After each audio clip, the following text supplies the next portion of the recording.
কালিয়া তো অনেক খেয়েছো, কিন্তু গন্ধরাজ কাতলা কালিয়া এটা যেমন রাজকীয় তেমনি রিফ্রেশিং। এবারের পয়লা বৈশাখে বানিয়ে নিচ্ছি আভিজাত্যে ভরা গন্ধরাজ কাতলা কালিয়া। প্রথমেই লবণ হলুদ মাখানো কাতলা মাছের টুকরোগুলো সর্ষের তেলে এপিট ওপিট করে হালকা ভেজে তুলে নেব।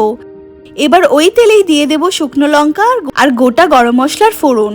সুন্দর গন্ধ বেরোলে মিক্সিতে আদা রসুন কাঁচা লঙ্কা আর পেঁয়াজের একটা মিহি পেস্ট বানিয়ে নেব। মশলাটা তেলের উপর দিয়ে ভালো করে কষিয়ে নেব। এরপর দিয়ে দেব লবণ, জিরে গুঁড়ো, ধনে গুঁড়ো আর কালারের জন্য লঙ্কার গুঁড়ো।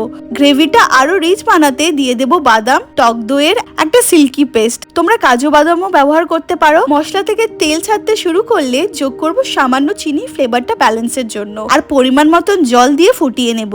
এবারই হলো আসল সিক্রেট। ঝোলে দিয়ে দেব কয়েকটা টাটকা লেবুর পাতা, ভাজা মাছগুলো আর কাঁচা লঙ্কা। সব শেষে নামানোর আগে দিয়ে দেব সামান্য গরম মশলার গুঁড়ো, স্লাইস করা গন্ধরাজ লেবু আর 1 চামচ লেবুর রস। ব্যাস তৈরি আমাদের দারুণ স্বাদের গন্ধরাজ কাতলা কালিয়া। ভিডিওটা কেমন লাগলো জানিও। দেখা হচ্ছে পরের ব্লগে। বাই।